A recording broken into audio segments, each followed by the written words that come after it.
Bonjour, bienvenue à toutes et à tous à ce deuxième webinaire du cycle Développer votre relation collaborateur qui sera consacré à la gamification ou l'utilisation du jeu, ludification aussi en bon français.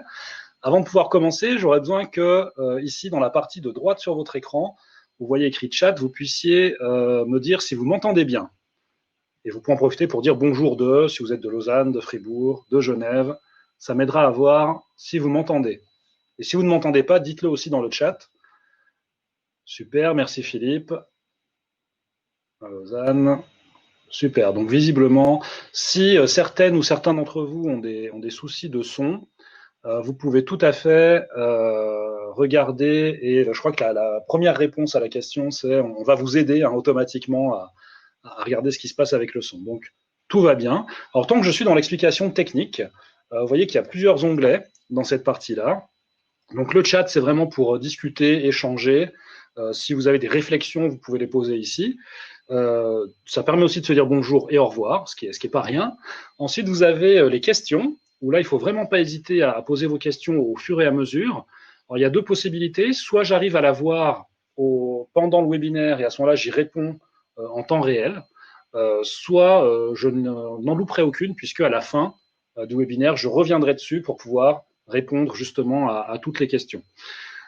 Sinon, au niveau du temps, eh bien, ce sera maximum 30-35 minutes de webinaire avec présentation, échange, et puis on garde encore 5-10 minutes à la fin pour pouvoir répondre aux questions. Et puis, pourquoi pas, il n'y a pas que des questions, il peut y avoir aussi des remarques. Donc, sentez-vous assez libre, puisqu'on est vraiment ouvert aux échanges. Donc, ce qui veut dire qu'à 11h45 au plus tard, nous aurons terminé, et donc vous pourrez encore vous préparer pour aller manger avec vos amis, vos partenaires, vos clients. Voilà, donc vous verrez aussi que dans la partie droite, on fera appel au sondage. Donc je vous demanderai d'intervenir une ou deux fois dans la matinée en fonction du temps, je verrai. Donc voilà. Parfait, donc une fois de plus, bienvenue. Je vais basculer en mode tout petit pour pouvoir également vous montrer la présentation. Ce sera aussi quand même plus agréable pour vous. Donc, comme je l'ai dit, ici, on est vraiment dans... hop là, si on y arrive, c'est mieux. Je pense que là, vous le voyez, tout va bien. Parfait. Donc, la question, alors j'aurais pu la formuler de différentes manières sur ce webinaire. Peut-on vraiment se former en jouant? Est-ce qu'on peut jouer en formant aussi? Donc ça, c'est encore autre chose. Ce webinaire s'inscrit, comme j'ai dit tout à l'heure, dans un cycle consacré à la relation collaborateur. La semaine dernière, on a plutôt évoqué l'aspect collaborateur-client. Ce webinaire est toujours à disposition, donc pour ceux qui n'ont pas pu le suivre, vous pouvez toujours vous y inscrire pour le voir en replay. Et la semaine prochaine, on s'intéressera aux tendances des formations relations clients pour l'an prochain. Et puis, nous avions en fin mai, déjà commencé un autre cycle de webinaire plutôt consacré cette fois à la présence client. Et là aussi, ces webinaires sont toujours à disposition. Donc, vous pouvez vous y inscrire pour les voir en différé, en bon français, ou en replay, comme on dit aujourd'hui, plus facilement. Voilà, donc une présentation très rapide, parce que je pense qu'il y a beaucoup de gens qui ont suivi déjà d'autres webinaires, donc on va aller assez vite sur la présentation d'Altamedia. Donc, j'ai créé Altamedia il y a maintenant 17 ans. Nous sommes une petite équipe, on est 5, basés à Carouge, dans le canton de Genève. On évolue vraiment dans toute la Suisse, plutôt la Suisse romande, effectivement. Et nous sommes actifs sur 3 grands domaines d'activité, donc formation, enquête et accompagnement, pour répondre à 3 grandes questions. Globalement, si une entreprise souhaite connaître la qualité de sa relation client et collaborateur, donc on peut intervenir soit sur des analyses de clients, de contacts clients réels, soit par le biais de clients mystères, soit par le biais d'enquête satisfaction. Donc tout ça, pour ceux qui la connaissent, c'est la partie de Jennifer Montiton. Vous pouvez la contacter sans autre si vous avez des questions sur le sujet. Vous souhaitez améliorer votre relation client-collaborateur. Donc là, ça peut se faire à la fois par des formations ou des accompagnements, et notamment sur 2 sujets phares qui sont la qualité de l'accueil et tout ce qui touche à la relation client à distance, notamment les services clients. Puis enfin, une problématique qui va se poser à beaucoup d'entreprises dans les semaines et mois à venir. Vous souhaitez avoir plus de clients, bien là, on peut à la fois former et accompagner autour de ce thème, et on peut également détecter des leads, comme on dit, aujourd'hui pour votre entreprise, par le biais soit de social selling, donc sur les réseaux sociaux, soit également d'émissions d'appels. Voilà. J'en dis pas plus. Pour ceux qui sont intéressés, on se contacte après, dans la semaine, ou quand vous voulez. Aujourd'hui, on est là vraiment pour s'intéresser au jeu. Ma présentation va se composer en 3 temps. D'abord, comment est-ce qu'on fait pour éviter l'effet gadget ou la gadgetisation de la formation ou des séances par l'utilisation abusive des jeux. Donc on verra qu'il y a 2-3 moyens à mettre en œuvre. Dans un deuxième temps, on s'intéressera à comment est-ce qu'on va utiliser le jeu. Donc là aussi, on est quand même dans un aspect aussi préparatoire. Il est très important. Et puis enfin, on terminera par les différents types de jeux. Je vais faire pas mal de malheureux ce matin, puisque j'aurais pu faire ce qu'on appelle une mise en abîme en rhétorique et vous faire jouer pendant le jeu. Sauf que là, il nous aurait fallu un webinaire de 2 heures. Et puis, c'est quand même plus facile en présentiel, même si on verra aujourd'hui qu'on peut jouer à distance. Donc, ce qui veut dire que oui, je vous ferai intervenir sur 1 ou 2 sondages, mais du jeu pur, ce ne sera pas pour aujourd'hui. On pourra, si vous le souhaitez, pour ceux qui aiment ça, en organiser un autre, que ce soit en présentiel ou en distanciel. D'abord, moi, j'aime bien partir des définitions, parce que c'est un mot aujourd'hui, gamification, qui est utilisé un peu à tort et à travers. Donc, il y a plusieurs définitions, j'en ai choisi une. D'abord, le vrai terme en français, c'est ludification, puisque autant gamification vient du mot game, mais on a quand même ludo, la racine latine qui existe, donc c'est pas mal de l'utiliser aussi. Donc, c'est clairement un néologisme qui vient de la langue anglaise, comme je viens de le dire avec le mot game, et il s'agit de reprendre des mécaniques, donc le fameux gameplay, ça on pourra en reparler, et des signaux qui sont propres au jeu, et pas seulement aux jeux vidéo ou aux serious games, là aussi on y reviendra, puisque aujourd'hui il y avait un salon par exemple distanciel, il y a quelques semaines consacré à la gamification. Je pense que 90 à 95% des sujets étaient consacrés au serious game. La gamification, ce n'est pas que le serious game, donc on y viendra encore ce matin, on viendra là-dessus ce matin.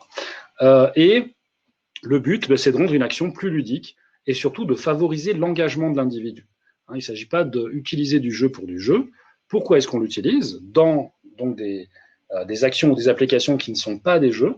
C'est pour favoriser l'engagement, le fameux empowerment, en bon français. Eh bien, c'est exactement pour ça qu'on veut utiliser la gamification. Peut-être avant d'entrer dans le détail, j'aimerais rappeler qu'il existe quand même déjà des interactions minimales pendant une formation ou une séance, parce que je ne veux pas me formaliser que sur la formation. Il y a aussi des gens, des team leaders peut-être ici, des chefs de groupe, des responsables, des managers de proximité qui animent des séances.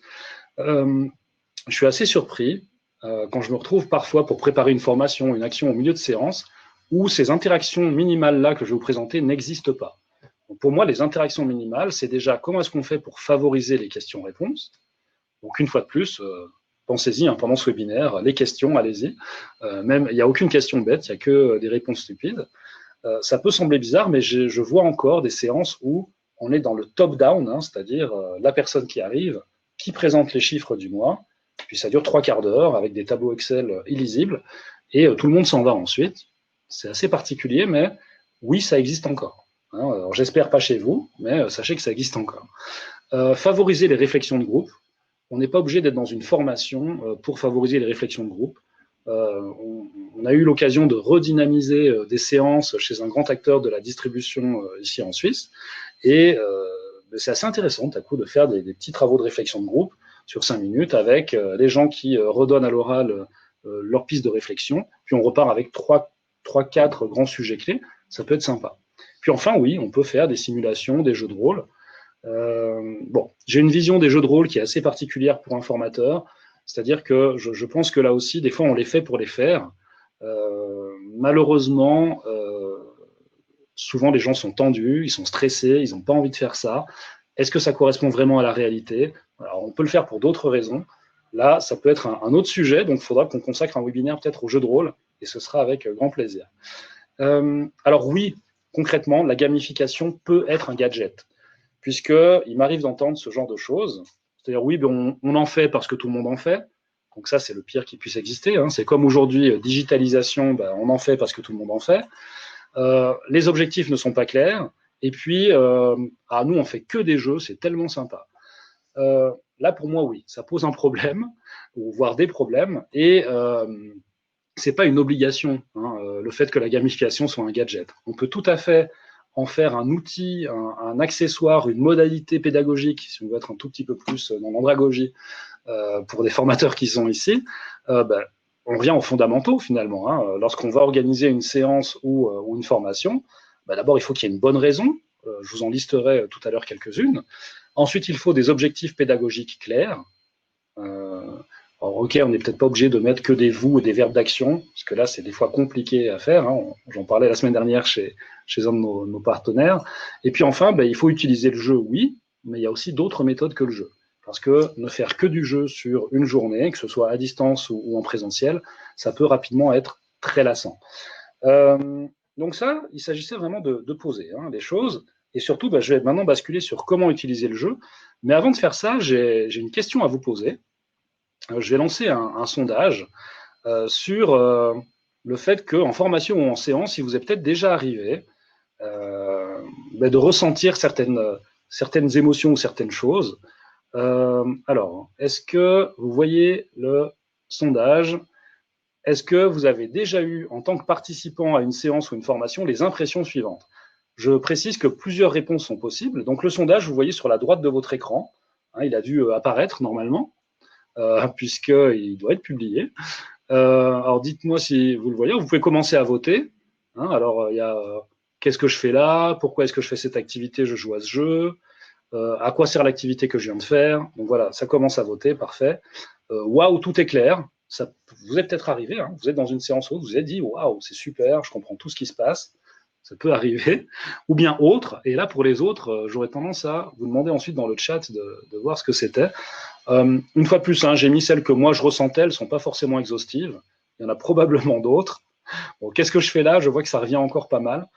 On a cru à un moment donné que le télétravail et les séances à distance allaient résoudre cet aspect-là, mais finalement, il n'y en a pas tant que ça. Hein. Voilà. Non, alors vous pouvez répondre aussi au sondage pour les séances, hein, les séances en général, où vous vous demandez, tiens, voilà, il y a une séance sur la fixation d'objectifs commerciaux. Je vous demandez vraiment ce que vous faites là. Alors là, c'est pas forcément lié au jeu. C'est peut-être parce que simplement on oublie de se poser la bonne question lorsqu'on organise une séance, c'est pourquoi est-ce qu'on l'a fait, et puis est-ce que les personnes qui sont là sont vraiment utiles à être là. Ça, c'est encore différent. Bon, je vois que je vous laisserai voter encore, mais à quoi sert l'activité? Alors justement, je vais rebondir là-dessus, hein, puisqu'il y a qu'est-ce que je fais là qui est assez fort, mais il y a aussi à quoi sert l'activité que je viens de faire. Il y a quand même une personne qui s'est retrouvée une fois dans une séance ou une formation où a trouvé que tout était clair, donc ça reste rassurant. Hein, on peut revenir là-dessus. Je vais rebasculer sur la présentation, puisque justement, pour rebondir sur le sondage qu'on vient de faire, d'abord, l'utilisation du jeu, ou une fois de plus de l'aspect ludique, hein, ne voyez pas le jeu que comme le jeu, il faut d'abord le faire pour une bonne raison. D'abord, ça peut être pour impliquer les participants, soit augmenter leur intérêt. Justement, on a des séances répétitives parfois.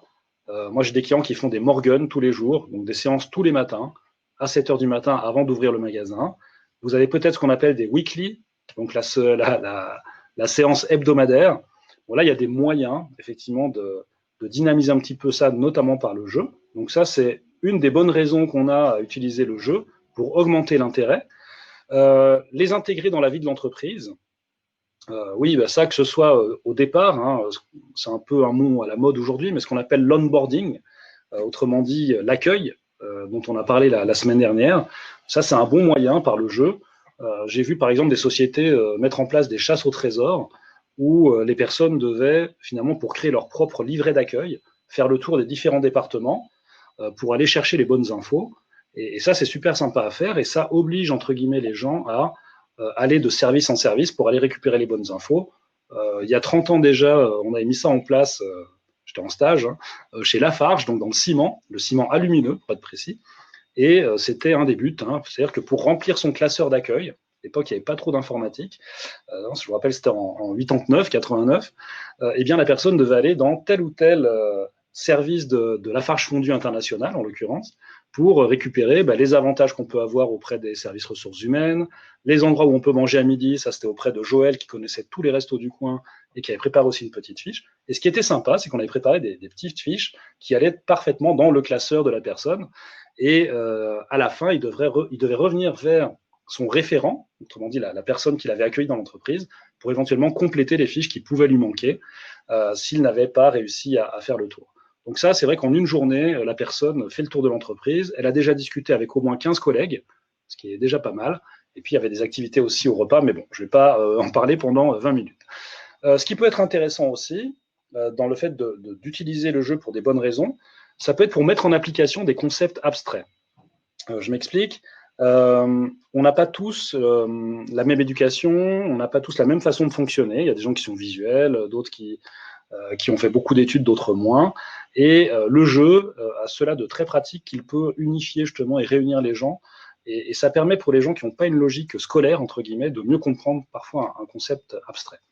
Et puis, pour traiter les thèmes que les participants disent maîtriser, si j'arrive avec une formation vente auprès de vendeurs qui sont ce qu'on appelle des seniors, c'est-à-dire au moins 15-20 ans d'expérience dans la vente, le risque, c'est que je vois 10 personnes comme ça, en disant, ouais, c'est pas un gamin, enfin maintenant je suis plus un gamin, mais c'est pas un gamin qui va venir m'expliquer ce qu'il faut faire dans la vente.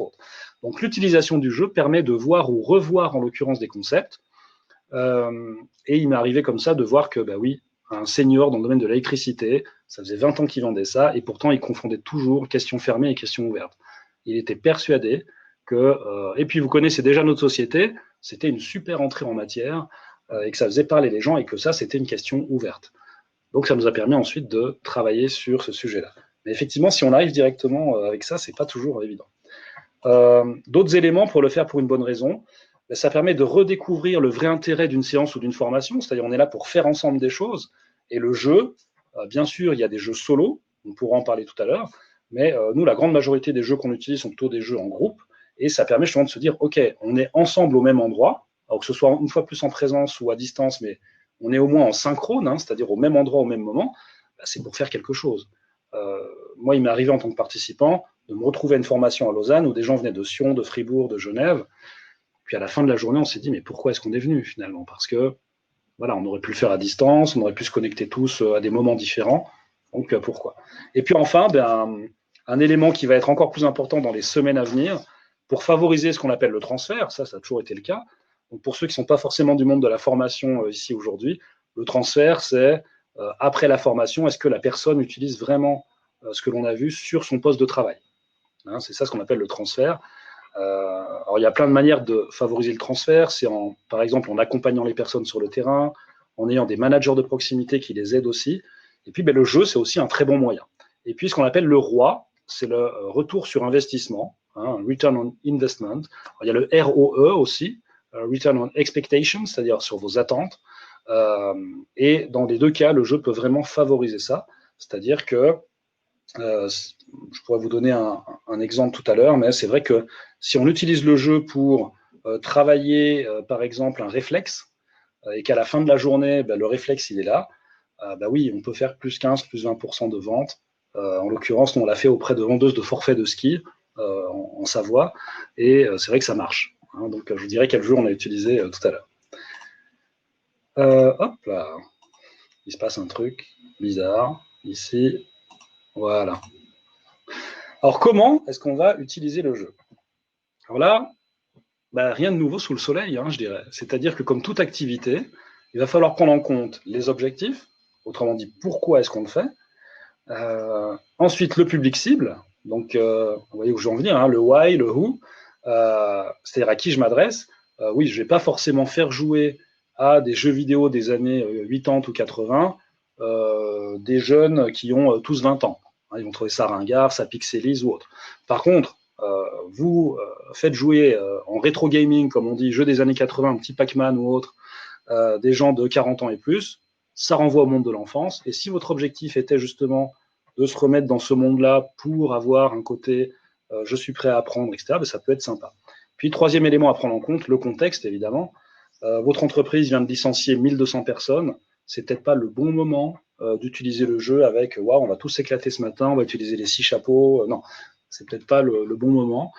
Donc il faut aussi toujours prendre en compte ce contexte-là. L'exemple que je viens de donner n'est pas exactement le vrai, mais je vous assure qu'on l'a déjà vécu dans une boîte multinationale ici à Genève où l'arrivée du jeu, en l'occurrence c'était pas nous qui animions, mais avait été ressentie assez vertement, on va dire, par les participants. Et puis, deuxième tranche de questions ou d'éléments à prendre en compte pour savoir comment utiliser le jeu. c'est qu'on balance pas le jeu comme ça. Hein. Admettons, on est dans une formation, une animation de séance en présence, les gens sont là autour de la table. Non, on ne dit pas allez-y jouer. Hein. Il faut expliquer pourquoi on va jouer à ça. Par exemple, pour revoir des fondamentaux de la vente ou revoir des fondamentaux de l'accueil, les règles du jeu. Là, c'est comme n'importe quel travail de groupe, hein, le timing, à quoi on s'attend à la sortie, etc. Ensuite, évidemment, on va jouer. Et ensuite, il va falloir analyser, débriefer. Le cadrage est très, très important. Et le débrief, qui est aussi très important, est malheureusement très rare. Il m'est arrivé, là aussi en tant que participant, ok, on est lancé, le cadrage est bon, on sait pourquoi on doit réfléchir à inventer un nouvel outil pour casser les noix, par exemple, c'est pour développer l'innovation dans notre tête. Voilà. On le fait, ok, on présente notre modèle de casseur de noix, donc super, on est très content, et puis voilà, puis on passe au sujet suivant et c'est tout. Là, c'est dommage, parce que du coup, on était au moins la moitié des participants. Bon, l'autre moitié ne se posait pas de questions, hein, était très content de jouer, puis à continuer. Mais la moitié des participants se dit, OK, à quoi ça a servi exactement ce qu'on a fait là? Non, le débrief, il est super important, et on peut aussi en profiter pour là avoir de l'apport théorique. Hein, et d'abord faire jouer les gens, puis ensuite faire cet apport théorique. Il me reste, dernière partie, on est dans le timing, il est 11h20, c'est parfait, il nous reste une petite dizaine de minutes, un peu moins. Je vais peut-être en profiter pour voir s'il y a des questions entre-temps, comme ça on peut, ou des réflexions. Non, tout va bien. N'hésitez pas, une fois de plus.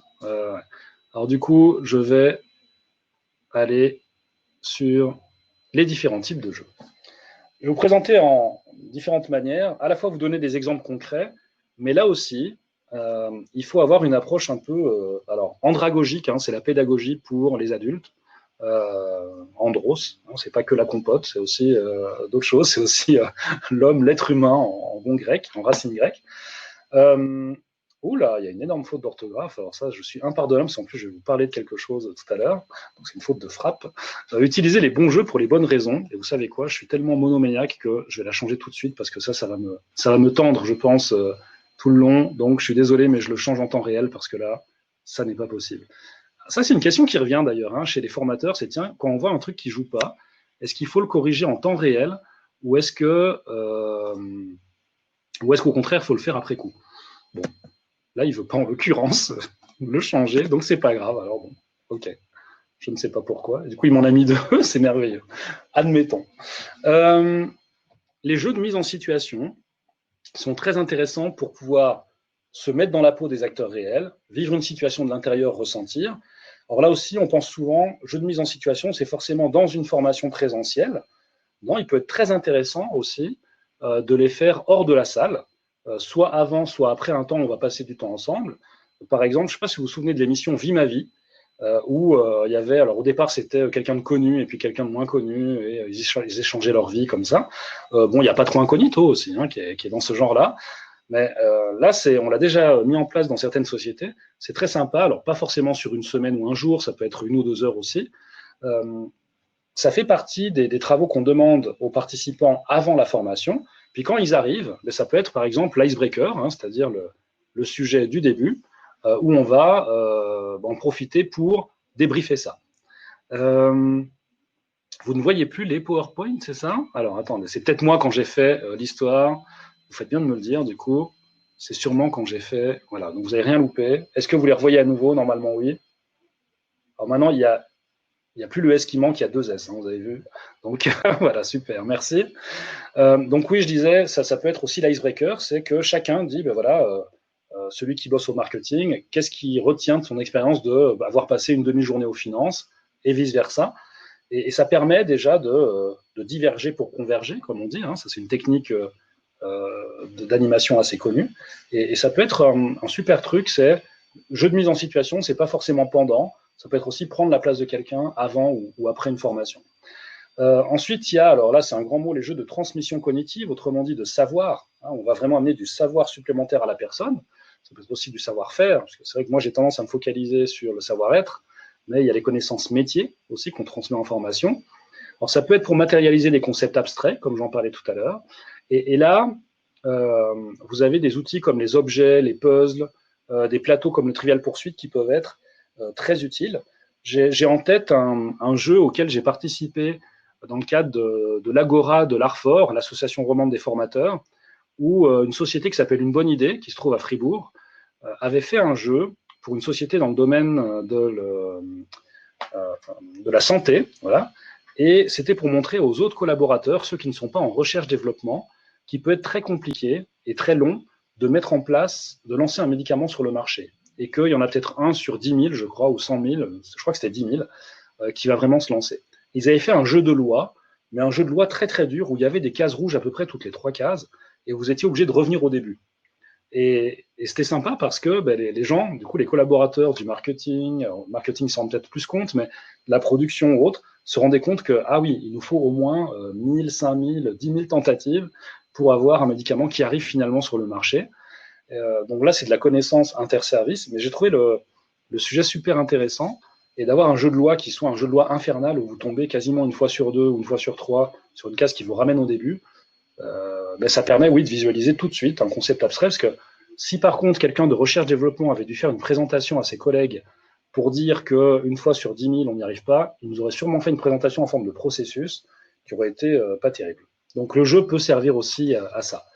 Et puis, il faut utiliser les bons jeux pour les bonnes raisons. Donc là, une fois de plus, j'ai copié le titre, donc il y a la même faute, forcément.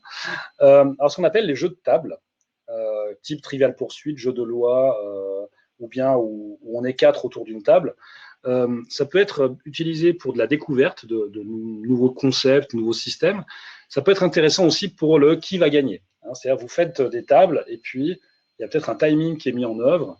Et ce qui va être intéressant, c'est que le groupe qui termine en premier avec les bonnes réponses est celui qui a gagné. Alors là, il faut toujours faire attention en fonction de à qui je m'adresse. Nous, on avait mis en place un jeu chez un client. On savait que l'ambiance était bonne. Donc, les gagnants allaient avoir une grande boîte de bonbons Haribo, on peut le dire. On n'est pas sponsorisé, mais voilà. Mais on se doutait à 90% que les gagnants allaient ouvrir la boîte pour partager avec les autres. Donc, c'était le cas. Juste là encore, des petites choses pratiques à mettre en œuvre. Si vous offrez des bonbons à vos participants qui viennent de gagner un jeu, ne les interrogez pas tout de suite après. N'allez pas chercher de l'interaction. Ils ont tous des bonbons dans la bouche, donc ça ne marche pas. Puisque je pense à ce jeu-là, on avait fait un truc tout simple. Je ne sais pas si vous vous souvenez des buzzers, des petits dring-dring. Là. Nous, on en a un ici qui marche bien. Et là, on l'avait utilisé avec des questions qui portaient sur des éléments du groupe auquel appartenaient ces personnes. Il s'agissait du groupe intégral, en l'occurrence, accès personnel, intégral IT et autres. On avait fait 2 équipes et les gens devaient courir vers ce buzzer pour donner les bonnes réponses. Combien y a-t-il de collègues au sein d'Intégral IT? Est-ce qu'on couvre tel ou tel domaine, etc. C'était un peu dangereux finalement, donc on a dû pousser les chaises parce que les gens couraient vraiment très très vite, ils étaient prêts à se pousser. Mais là aussi, un sujet qui pouvait sembler très rébarbatif au départ, c'est-à-dire des connaissances de l'entreprise, s'est transformé en quelque chose de très sympa. Et la personne qui animait, parce que moi j'avais formé l'animatrice finalement, avec moi, et a trouvé les résultats très étonnants. Parce que les gens se souvenaient encore, quelques semaines après, des infos capitales. Et c'est finalement le but. Alors, là je vais prendre des exemples. On peut utiliser des jeux classiques. Parce que là aussi, quand on parle de gamification, d'utilisation de jeux, les gens pensent souvent à création. Ah ouais, mais alors ça coûte très cher, il faut poser quelques milliers de francs, quelques dizaines de milliers de francs pour pouvoir utiliser le jeu en formation. Non, vous pouvez déjà utiliser des jeux qui existent et même les utiliser tels quels. Alors pour ceux qui ne connaissent pas StoryCube, là j'ai mis, je ne sais plus lequel, comment il s'appelle ici, mais là j'ai celui qui est Action. Bon, ben ça peut être très sympa, où vous demandez aux personnes d'utiliser tel ou tel dé, et puis vous leur demandez de lancer les dés, et en fonction des dés que vous trouvez, vous allez leur demander de raconter une histoire à leurs collègues. Là, par exemple, ça peut être pour un pitch aussi, présentez-vous en intégrant ces 2 actions-là. Donc là, j'ai par exemple quelqu'un qui joue au foot, et puis quelqu'un qui saute d'un escalier. Bon, vous leur donnez 2-3 minutes de préparation, puis ensuite, dans leur pitch, ils vont intégrer le fait qu'ils sont fans de telle équipe de foot, et puis qu'ils aiment bien se lancer dans le vide, il a le goût du risque. Ce genre de jeu est très intéressant à utiliser, soit en icebreaker, donc en début de formation. Ça permet de changer un petit peu, plutôt que de choisir toujours les photos ou les cartes telles qu'on utilise habituellement, ce qui est déjà pas mal, une fois de plus, ou bien des présentations croisées, ce que j'utilise assez souvent. Ça permet de lancer. Ou bien, si vous êtes sur un format une journée ou plusieurs demi-journées, oui, évidemment, à partir de la deuxième demi-journée, vous vous retrouvez par exemple toutes les semaines ou tous les mois, vous n'allez pas réutiliser les présentations. Donc ça permet de varier un petit peu et d'amener justement du jeu dès le départ de la journée. Ça permet aux gens de se sortir justement de leur journée de travail et ça peut être pas mal. Et il y en a deux autres qui sont bien. Speech, que j'utilise un petit peu. Et puis, vous avez aussi des bouquins que vous pouvez utiliser. Alors, c'est pas vraiment un jeu. Là, j'ai mis Coco le Croco, mais j'ai aussi Mâche à la vache, parce que vous voyez bien. Ça, on l'a utilisé au groupe mutuel auprès de collaborateurs du service client qu'on connaissait bien. On les a déjà formés plusieurs fois. Et là, on devait vraiment aller dans le détail. C'est-à-dire vraiment, OK, poser sa voix, l'énonciation, l'élocution. Ben là, ils sont assez contents de se lancer des challenges entre eux. Puis ça peut être tout bête, c'est de dire, OK, je fais tourner, voilà, et puis je demande à une personne, voilà, à qui est-ce que tu attribues ce jeu? C'est Vincent qui va devoir le faire. Et là, par exemple, on va travailler les sonorités las, lis et los, et on doit répéter 3 fois de suite. Hélas, le lis d'Alice, las, hélas, Hélios, les, los. Bon, je ne l'ai pas travaillé, je précise quand même, je suis tombé dessus par hasard. Ça peut vous sembler bizarre, mais pour des gens dont la voix et la parole est l'outil principal de travail, faire ça tous les jours, pendant 3 semaines, on parle d'une habitude sur 21 jours, vous vous souvenez, je vous assure que l'élocution est nettement meilleure. Donc, vous pouvez le faire aussi pour vous, amis formateurs et formatrices. Faites-le si vous voulez travailler votre élocution. Bien sûr que vous pouvez prendre des cours de théâtre, d'improvisation. J'en parle pas du tout aujourd'hui, mais c'est un cas vraiment à part. Mais là aussi, on pourrait dire que c'est un jeu qu'on va utiliser. Mais ça marche très très bien. Donc, juste un petit exemple là-dessus. Donc là, ce que je disais, ce sont des jeux qui existent, on les utilise tels quels. Vous pouvez aussi en détourner. Exemple type, le jeu de loi dont j'ai parlé tout à l'heure. Ce que je veux dire par là, c'est qu'il y a des jeux qui sont, alors pour le coup, pour le jeu de loi, je pense que c'est centenaire et plus, qui ont un très bon fonctionnement de jeu, ce qu'on appelle un gameplay. Donc pourquoi vous embêter à réinventer la roue alors qu'il existe des jeux où quand vous allez les poser sur la table, vous avez déjà 90 à 95% des participants qui connaissent le gameplay, qui connaissent les règles. Donc vous allez déjà économiser du temps sur les règles de jeu. Et puis le travail à compléter est finalement assez faible, puisqu'il vous suffit, que ce soit pour un jeu de loi ou pour un Trivial Poursuite, par exemple, de le détourner en disant, OK, Trivial Poursuite, il y a 6 catégories différentes. Et là, je les détourne et je fais une catégorie marketing, une catégorie vente, une catégorie produit, une catégorie recherche-développement. Et pour une compagnie d'assurance, par exemple, voilà, vous les faites jouer. Et quand ils tombent sur la catégorie marron, c'est la catégorie marketing. Et comment s'appelle notre programme marketing pour la saison 2020-2021? Voilà, on joue, on gagne des points, on y revient. Donc là, ce sont des jeux qu'on va détourner. Time's Up, je l'ai utilisé pour une formation de formateur. C'était des gens qui devaient passer le brevet fédéral de formateur en entreprise et qui avaient choisi de faire appel à un partenaire, ITCOM et nous, pour justement l'utilisation du jeu. C'était sur une journée, avec matinée sur l'utilisation du jeu, création de scénarios pédagogiques dans lesquels on va inclure du jeu, aussi pour comprendre comment est-ce qu'on peut inclure le jeu dans une structure ORIAE, par exemple. Vous vous souvenez, les formateurs orientés, réactivés, initiés, etc. Et l'après-midi, 2 groupes avec, moi je m'occupais des jeux de plateau, et mon collègue Yann d'ITCOM plutôt des serious games, dont on va parler un petit peu aussi. Là, Time's Up, je l'ai d'abord présenté, on y a joué vraiment comme ça. Et là, il y a quelqu'un qui venait de chez Gastrovo, je crois, qui était prof en boucherie, et qui me dit, ah, mais ça c'est génial, dès demain, je vais me faire mes petites cartes à moi, où je vais même garder les cartes, je vais juste imprimer, puis je vais les coller dessus, sur des cartes existantes, pour que mes gamins, on disait mes gamins, sachent les noms et l'utilisation des différents couteaux. Parce qu'évidemment, si vous utilisez une partie de Time's Up où vous pouvez décrire sans donner le nom du couteau, si ouais, c'est un couteau qui sert à découper l'agneau et particulièrement, nanana, ok, là, ne me demandez plus le nom de ce couteau, je ne sais même pas s'il existe. Mais, ouais. Mais en tout cas, j'ai trouvé sympa. Une fois plus, ce sont les 3 qu'on utilise le plus, qui sont le plus facilement détournables. Il y en a sûrement d'autres. Il existe des jeux vidéo étagères personnalisés. Donc, vous savez, les mini-jeux que vous pouvez avoir sur votre smartphone. Donc là, j'ai pris l'exemple de Branded Mini Games, mais il y a d'autres sociétés qui le font. C'est un petit peu en chute de vitesse. Ça marchait mieux il y a 2-3 ans, mais je vois que ça revient un petit peu quand même chez certains, donc ça pourrait tout à fait revenir. Il y a également les jeux vidéo sur mesure. Donc là, j'ai pris un exemple qu'ITCOM a fait pour des revendeurs de Xbox. Donc ça date d'il y a quelques années, mais je trouvais sympa dans le sens où, là, vous voyez, hein, je pense l'animation, tout marche. J'ai un petit contrôle. Est-ce que vous voyez ça se déplace ou pas, la vidéo? Ouais, parfait. Donc là, vous voyez, on s'adresse à des gens qui sont quand même des gamers, même si ce sont des revendeurs de jeux vidéo. Et là, le fait de faire référence à des jeux, on appelle ça des 8 bits, hein, ou voilà, très, très faibles en termes de graphisme, c'est assez sympa. Et surtout, une fois de plus, c'est pas jouer pour jouer. Vous voyez qu'à un moment donné, on s'arrête sur une question. J'ai envie de m'offrir la dernière console en vue, je fais confiance aux spécialistes. Quelle console a remporté plus de 111 prix à l'E3? Bon, vu qu'a priori c'est une formation Xbox, ok, on sait que c'est la Xbox, mais le but c'est quoi? C'est que le revendeur qui joue à ce jeu, peut-être même plusieurs fois parce que finalement on aime bien battre les points, etc., au bout d'un moment, c'est un argument qu'il va pouvoir utiliser. En achetant cette Xbox, vous allez avoir à la maison une console qui a remporté plus de 111 prix à l'E3. Donc l'E3 étant ce qu'on appelle maintenant le CES, hein, le Customer Electronic Show à Las Vegas. Donc, les jeux de table, donc j'ai un petit peu parlé tout à l'heure, ben voilà, vous mettez 3-4 personnes ensemble et puis vous les faites réfléchir à un sujet. Donc là, ils travaillent sur l'innovation plutôt. Là, ici, devant vous, je vous ai mis un exemple qu'on utilise nous qui s'appelle la voix des collaborateurs, où sur 12 sujets, ben, les gens échangent finalement en disant, ben, voilà, par exemple, est-ce que les objectifs du management sont clairs ou pas? On note de 1 à 5.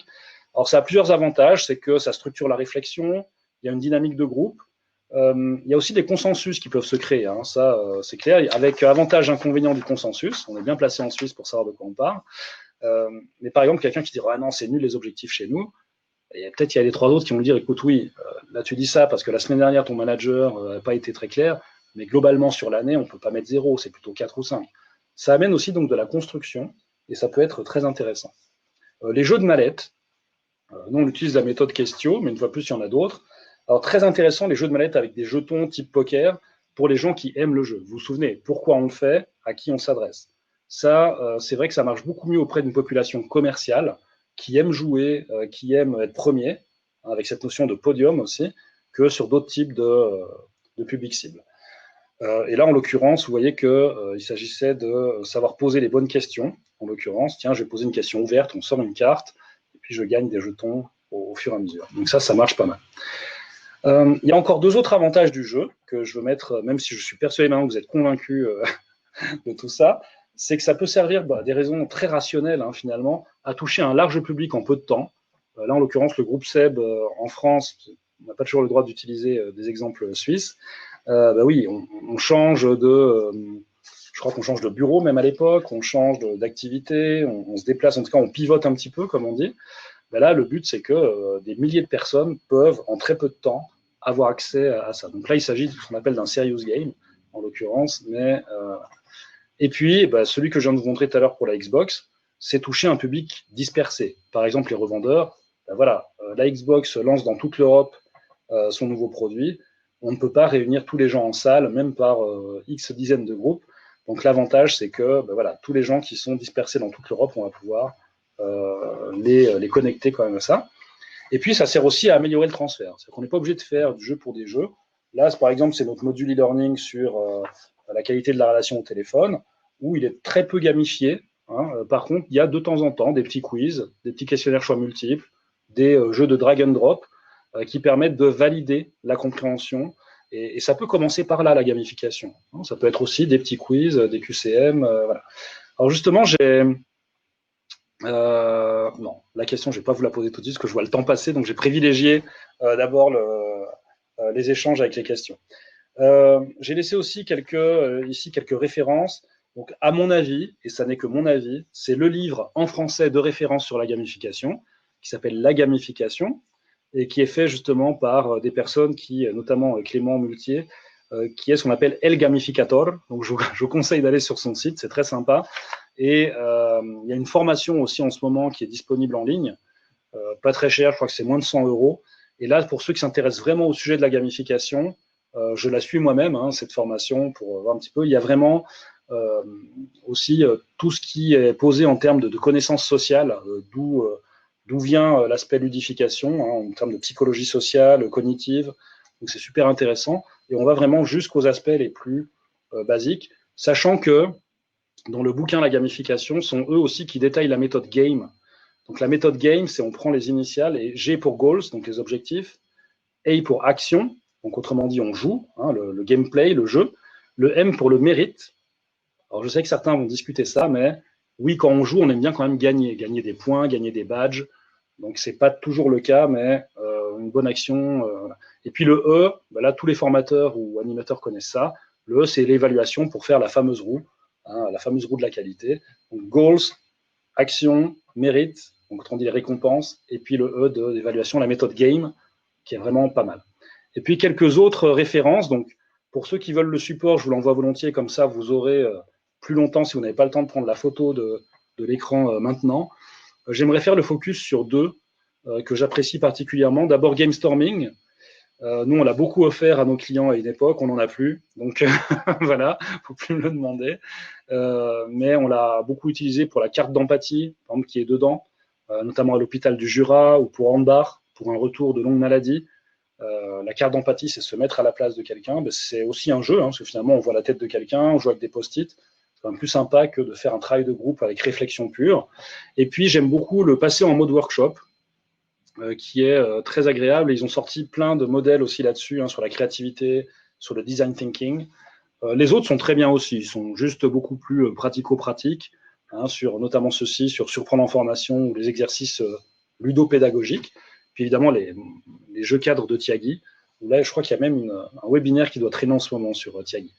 Donc, en résumé, parce qu'on arrive gentiment à la fin, les trois grands éléments clés avec lesquels j'aimerais que vous repartiez, je vais y arriver. D'abord, il ne faut pas faire du jeu pour du jeu, ni que du jeu. Il faut le varier. Le jeu, il s'inscrit à l'intérieur, on va dire, d'un programme de construction pédagogique ou andragogique, en l'occurrence pour les adultes. Et donc, il ne faut pas faire que ça. C'est un peu le risque. Ensuite, il faut choisir des jeux adaptés pour atteindre à la fois vos objectifs, mais aussi votre public cible. Le why et le who, c'est une évidence, mais une fois de plus, il faut le dire. Et puis, utiliser le jeu en formation, oui, mais aussi ailleurs. Vous pouvez aussi l'utiliser dans des animations, vous pouvez, de séances donc, vous pouvez l'utiliser au quotidien. J'ai donné l'exemple tout à l'heure de l'onboarding, hein, autrement dit la phase d'accueil d'un collaborateur, mais pourquoi pas. Alors, avant de répondre aux questions s'il y en a, vous avez remarqué qu'aujourd'hui, je n'ai volontairement pas distingué présentiel, distanciel, digital et physique, synchrone et asynchrone, autrement dit direct et différé. Pourquoi? Parce qu'à mon sens, le jeu est au-dessus de tout ça. Si vous posez les questions qu'on vient de se poser là maintenant, objectif, public cible, etc., le reste, finalement, ce ne sont que des modalités pédagogiques. Et les modalités pédagogiques, c'est important, bien sûr, mais le jeu, vous pouvez l'utiliser partout. Et d'ailleurs, on discutera de ce sujet la semaine prochaine sur les tendances des formations relations clients pour 2021, que nous percevons pour 2021.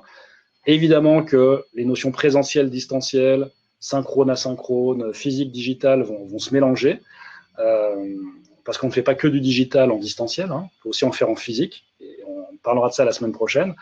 Mais en tout cas, pour nous, le jeu et la gamification est bien au-delà de tout ça. Voilà, moi, il me reste à vous remercier pour votre attention, et puis j'espère qu'il y a encore une ou deux questions ou réactions auxquelles je peux répondre, et du coup, je vais basculer sur l'autre partie. Alors, il n'y a aucune question, visiblement. Donc, j'espère que ce n'est pas parce que je vous ai assommé, parce qu'il y a beaucoup de choses, donc j'ai parlé peut-être un peu vite. Une fois de plus, s'il y a des réactions, des remarques qui vous viennent après coup, ou des questions, à un moment, vous avez parlé d'un jeu, et puis je n'ai pas pu noter, je suis là pour ça, donc sentez-vous à l'aise de me contacter. Je crois que vous avez mes coordonnées, vous l'avez sur la présentation. Vous pouvez aussi me laisser un message dans le chat, et c'est volontiers que je peux échanger là-dessus. Alors peut-être, j'en profiter, vu qu'il n'y a pas de questions, pour lancer le deuxième sondage, parce que ça m'intéresse aussi. C'est à quoi est-ce que vous avez eu l'occasion de jouer, alors soit d'utiliser en tant qu'animateur, soit en tant que participant. Est-ce que, alors là, vous devez le voir apparaître. Alors là, il y a plusieurs réponses possibles aussi. Des jeux de rôle, alors jeux de rôle, j'entends pas les jeux de rôle où vous vous déguisez en guerrier viking. Hein. Jeux de rôle au sens plutôt, vous prenez la place d'un vendeur ou d'un acheteur ou autre.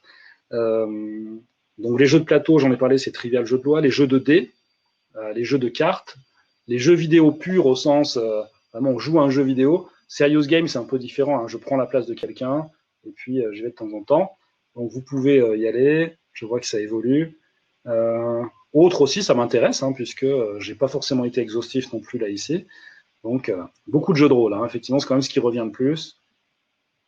On aurait pu ajouter une sous-question, et puis est-ce que vous étiez content du débrief après? Parce que parfois, c'est pas forcément évident. Alors, peut-être juste, vu que je vois que le jeu de rôle est le principal, je ne dis pas qu'il faut enlever le jeu de rôle des formations présentielles. Je dis simplement qu'il faut bien expliquer pourquoi on le fait, bien le débriefer. Et puis, à titre personnel, je trouve que ce qui marche le mieux, c'est pas forcément 2 personnes devant tout le monde, que ce soit avec l'animateur ou pas. Par contre, faire des groupes de 3. On l'a fait chez Vaudoise Assurance, par exemple, pour travailler des cas concrets, une fois qu'on avait travaillé ensemble les concepts de réponse à des situations difficiles. J'ai placé les participants par groupe de 3 avec quelqu'un qui jouait un rôle très défini, celui qui était censé travailler chez Vaudoise et un observateur ou une observatrice. Et là, ça devient tout de suite beaucoup plus intéressant. Pourquoi? Parce que moi, le rôle qui m'intéresse le plus, c'est l'observateur ou l'observatrice qui, lorsqu'il va donner son feedback en plénum, c'est-à-dire devant tout le monde, va utiliser ce qu'on appelle le niveau méta. C'est-à-dire que pour pouvoir observer et délivrer un feedback, que ce soit à la personne concernée ou à nous, eh bien, il va être amené à revoir tous les concepts que nous, on aura vus. Et les concepts sont beaucoup mieux intégrés à partir du moment où je suis observateur, observatrice. Donc ça peut être un sujet intéressant. Maintenant, moi, je suis vraiment pas fan du jeu de rôle de 2 personnes devant tout le monde, mais ça se discute, et je pense que si c'est bien préparé et bien débriefé, ça peut aussi amener des choses. Je vois qu'il y a un petit point rouge sur question. Est-ce qu'il existe des concepteurs professionnels de jeux andragogiques en Suisse romande? Oui, donc j'ai parlé de Une Bonne Idée qui en fait également des jeux de plateau. En serious game, il y en a plein. Donc nous, on travaille avec ITCOM, il y a aussi IDIL, voilà. Licence, c'est autre chose, c'est une formation. Et puis après, vous pouvez faire comme nous, hein, c'est-à-dire vous créez les vôtres aussi. C'est-à-dire, oui, ça demande du temps, de l'argent, mais nous, on a fait il y a quelques temps un Customer Experience Workshop où on a créé directement les personas. Vous pouvez ensuite les poster sur des aspects comme ça. Puis ensuite, on a la petite boîte. Alors oui, hein, je ne dis pas que c'est facile. Ça demande beaucoup, beaucoup de temps, mais ce sont les vôtres ensuite. Et donc, vous pouvez en faire ce que vous voulez. Et honnêtement, oui, bien sûr, un concepteur andragogique va vous amener des éléments. Mais si vous posez les bonnes questions que j'ai posées, que j'ai placées tout à l'heure, vous pouvez arriver aussi à faire votre propre jeu qui sera, pour le coup, personnalisé. Et commencez peut-être déjà par des jeux existants que vous détournez. C'est déjà super. Que connaissez-vous comme serious game? Alors, il y en a plein. Là, je crois qu'il suffit d'aller une fois de plus chez tous, hein, que ce soit Daysign, ITCOM, IDIL. Ils ont à la fois des jeux qu'ils fabriquent spécifiquement pour tel ou tel client, mais il y a aussi ce qu'on appelle des modules sur étagère, où du coup, il y en a pas mal. Il y a Warren Smith aussi qui en faisait une époque. J'ai plus le nom de sa société et qui m'excuse s'il nous écoute. Mais voilà. Donc j'espère, Martin, que je vous ai répondu. J'ai répondu un peu à côté, parce que connaissez-vous, ce sera un peu long. Mais il y en a sur tous les sujets, hein. Il y a beaucoup de savoir-être, qualité de l'accueil. Alors, après, voilà, qu'est-ce qu'on fait comme différence entre e-learning, serious game? Serious game, souvent, on se met à la place de. C'est-à-dire qu'on va prendre un personnage et on va s'asseoir, on va répondre des choses. Alors, il y a eu une grande mode il y a 3-4 ans. Là aussi, ça descend un petit peu le serious game. On préfère aujourd'hui le jeu immersif. Et autant être carrément en réalité virtuelle. Ça, c'est plus sympa. Et puis sinon, pour répondre à Vlasta, les concepteurs professionnels de jeux andragogiques en Suisse romande, il y en a qui ne reviennent pas tout de suite, aussi d'autres, j'en connais, mais le nom ne revient plus. Mais je pourrais, faites-moi un mail ou faites-moi un message sur LinkedIn et puis je les retrouverai, je mettrai le temps.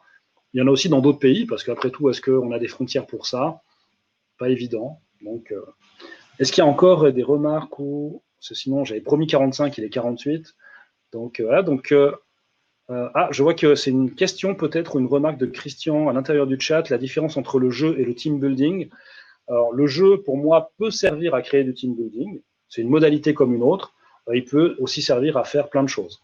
Maintenant, pour vous répondre concrètement, je pense que c'est toujours un effet secondaire que de créer du team building quand on joue en groupe, toujours. Hein, parce que là, j'en ai pas parlé aujourd'hui. Vous avez aussi le jeu en mode solo qui peut être très intéressant. Je pourrais en parler la semaine prochaine d'ailleurs, où lorsque vous avez fait une animation présentielle et ensuite les gens se retrouvent chez eux ou au bureau pour travailler, eh bien là, on utilise nous un jeu qui permet aux personnes de faire un parcours et ça nous permet de réviser les concepts que l'on a vus en présentiel. On peut aussi le faire en amont, C'est-à-dire, plutôt que de répondre à un QCM, ben, c'est le faire sous forme de jeu où on passe par des étapes. Ça peut être aussi sympa. Et puis je vois qu'Anoucha, pour le coup ça répond à la question de tout à l'heure, développe des simulations qui représentent les processus opérationnels de différentes activités. Donc je vous invite à vous mettre en contact sur LinkedIn. Ça peut être sympa. Alors les coordonnées, vous pouvez me contacter sur Fabien Arevalo sur LinkedIn, ce sera le plus simple. Je vois Anoucha. Sinon, je peux aussi les remettre volontiers. Hop. Ici, voilà, vous pouvez les prendre avec plaisir. Donc je crois qu'on arrive gentil. Ah non, il y a encore le question avec un petit point rouge. Ah, le type de budget, ça c'est la merveilleuse question. Alors, je vais faire une réponse, je suis désolé, Imen, mais ça va de 0 francs. Autrement dit, vous prenez un trivial poursuite. Alors pas 0, parce que ça va quand même coûter 2-3 pages à imprimer ou autre, mais c'est surtout le temps que ça va vous consommer. Et il faut plus réfléchir en termes de ressources qu'en termes d'argent. Et franchement, j'ai vu des très bons concepts se baser sur un modèle trivial poursuite. Si quelqu'un et chaque département construit ces 4-5 questions, que vous en faites un joli jeu trivial, vous pouvez ensuite d'ailleurs digitaliser ensuite. Là, ça va coûter un petit peu d'argent peut-être. Puis ensuite, je dirais que c'est nos limites. En termes de budget, j'ai vu des projets à 500 000 francs, à 1 million d'euros, parce que, ben oui, ça va toucher des dizaines de milliers de personnes, et le coût par participant reste finalement quand même assez faible. Donc, voilà. Ça va vraiment, je suis désolé Imen, ça va pas peut-être vous satisfaire, mais ça va vraiment de 0 à plusieurs, en tout cas dizaines de milliers de francs. Un serious game, il faut compter minimum 40-50 000, je dirais, sérieux. Mais une fois de plus, vous pouvez aussi utiliser un outil de sondage et puis le détourner pour en faire un jeu de quiz. Et pourquoi pas, si ça répond à la fois à vos objectifs et aux personnes à qui vous adressez, ça peut être pas mal. Le nom d'entreprise qui réalise des jeux de cartes personnalisables, alors c'est vous, Martin. Finalement, c'est ceux qui le font le mieux. Vous avez un site qui s'appelle Tout pour le jeu. J'ai un doute maintenant si c'est .com. Ça doit être .com. Où vous pouvez trouver des cartes vierges. Vous pouvez vous-même coller des choses dessus. Là aussi, si vous vous en souvenez pas, soit vous réécoutez en replay, soit vous me contactez. C'est toutpourlejeu.com. C'est une entreprise jurassienne, mais côté français, et qui vend à la fois des jetons, voilà. Nous on l'utilise beaucoup pour créer nos propres jeux. Maintenant, Martin, si vous avez un projet précis, et sans rien vouloir vous vendre du tout, vous me contactez, et puis c'est volontiers qu'on en discute. Je vous donnerai à la fois les coordonnées de ce site où on peut avoir des jeux de cartes, mais aussi, une fois de plus, peut-être les premiers jeux, faites-les vous-même, ça permet aussi de voir le temps consacré, et est-ce que finalement derrière le budget qu'on vous demande, il n'est pas un peu démesuré. Je vois qu'on a largement dépassé, donc merci Imen pour votre compréhension, je me doute bien par rapport au budget tout à l'heure. Moi, il me reste à vous remercier beaucoup pour votre participation, en l'occurrence votre participation active. Encore 2 messages, simplement pour vous dire que la semaine prochaine, il reste encore un webinaire en direct qui sera donc consacré aux tendances formation relations clients en 2021, notre vision de ces tendances-là, où on parlera peut-être un petit peu de jeu, mais surtout digital, présentiel. Là aussi, ce sont des questions qui se posent beaucoup, puis les thèmes aussi à travailler. Et puis pour ceux que vous avez loupés, il vous suffit d'aller sur la page où vous étiez pour vous inscrire, et vous voyez que, ou bien sur Altamedia News, vous verrez aussi, il y a tous les 4 ou maintenant 5 webinaires qu'on a déjà animés, et vous pouvez vous inscrire pour les voir en replay. Donc c'est aussi un bon moyen. Voilà, merci encore pour votre participation, je vous souhaite une bonne journée et à bientôt. Salut!